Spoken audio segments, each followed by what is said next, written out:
Assalamualaikum warahmatullahi wabarakatuh. Salam tani, semoga sehat dan sukses selalu. Alhamdulillah, pada kesempatan kali ini kita bisa bertemu kembali dengan Mapeng Channel, yaitu channel yang membahas tentang seputaran pohon kopi.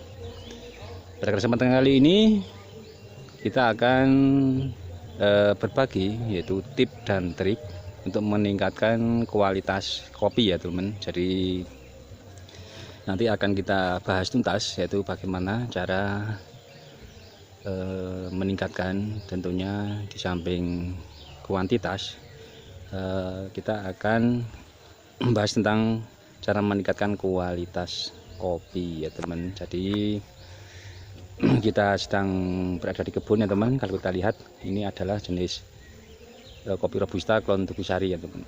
Sebelum kita lanjutkan, terima kasih kepada teman-teman yang sudah setia menonton dan mengikuti perkembangan terbaru dari channel ini. Yang sudah subscribe, untuk yang belum subscribe untuk bisa bantu subscribe agar tidak ketinggalan info terbaru ataupun video update dari channel ini. Tentunya juga membantu berkembangnya channel ini. Ya, langsung saja teman-teman. Kalau kita lihat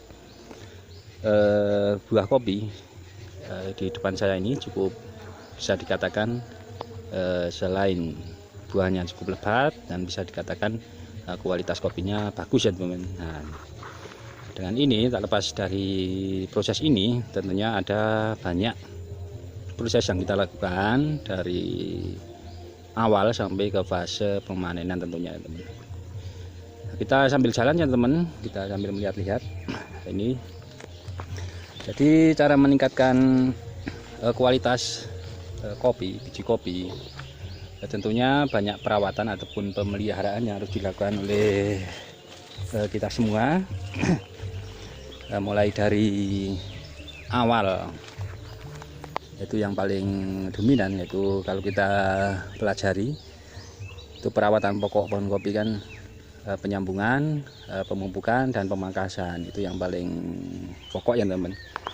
Dari awal kita akan pelajari bersama itu dari penyambungan. Jadi gini teman-teman, yaitu sebelum kita melakukan penyambungan tentunya teman-teman harus mempersiapkan pohon kopi yang akan disambung dan entres kopi. Nah, pohon kopi di sini mempunyai kriteria, tentunya kita melihat akan kesuburannya, pertumbuhan, meskipun kalau kita tahu untuk pohon kopi yang kita gunakan sebagai pohon ini, pohon pokoknya itu bisa mendapatkan dari bibit cabutan ataupun bisa membeli ini yang sudah polybag di pasaran juga sudah banyak ya teman-teman.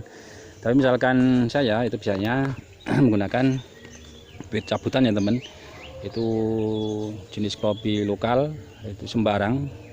Yang penting untuk penyambungannya, entresnya itu harus diperhatikan sesuai dengan kriteria ataupun ini selera dari teman-teman untuk varietasnya. Jadi untuk pohon kopinya itu sendiri itu terserah, yang penting subur ya teman, nanti siap sambung. Misalkan dari usia tanam kurang lebih 2 tahun, kurang lebihnya segitu, itu bisa dilakukan penyambungan dengan entres yang sesuai teman-teman inginkan.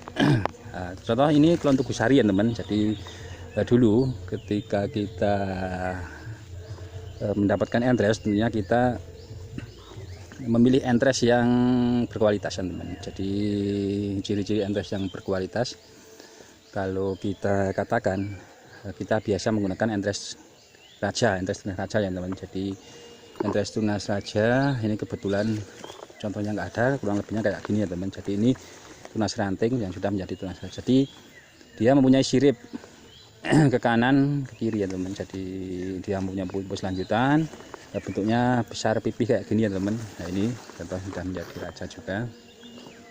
Jadi ini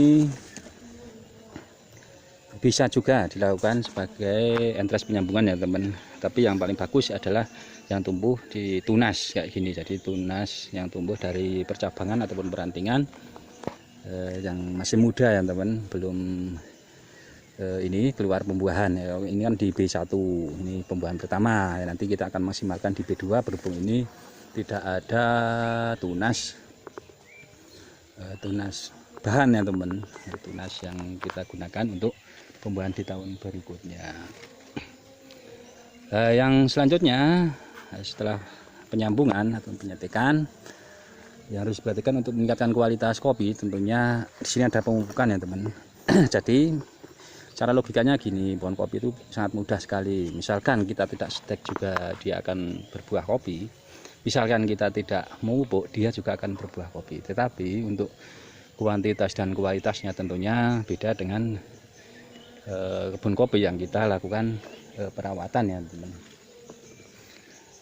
Pemupukan di sini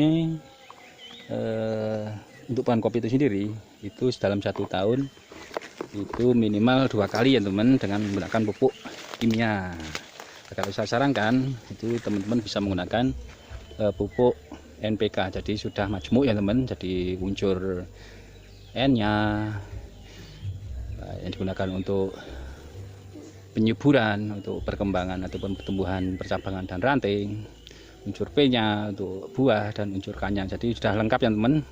Disarankan menggunakan unsur NPK, jadi lebih aman juga ya teman. Jadi beda kalau kita menggunakan pupuk tunggal, nanti ketika terjadi perbedaan cuaca ataupun suhu, tentunya nanti akan berdampak negatif kan teman. Tetapi kalau menggunakan majmuk itu lebih aman. Saya biasa melakukan kayak gitu teman.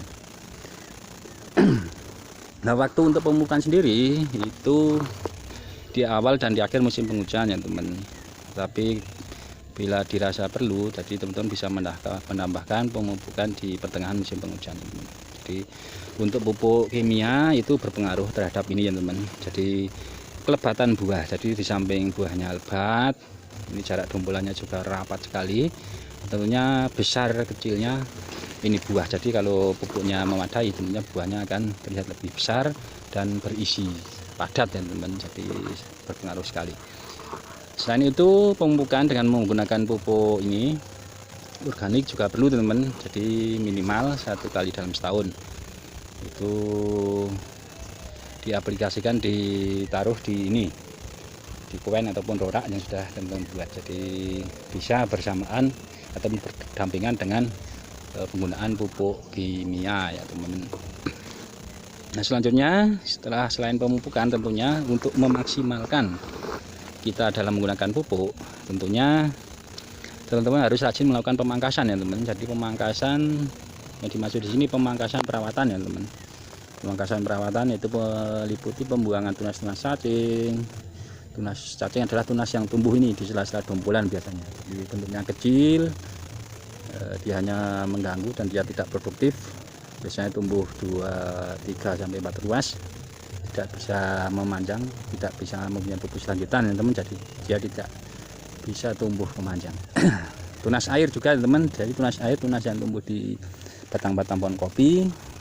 Nantinya dia akan menyerap nutrisi saja. Jadi nutrisi yang seharusnya ini digunakan untuk pemaksimalan kuantitas dan kualitas buah, nanti malah akan terbagi ke tunas-tunas tersebut yang tidak seharusnya kita inginkan ya teman. Nantinya akan mengganggu perkembangan ataupun pertumbuhan pohon kopi itu sendiri dan juga buah ya teman-teman.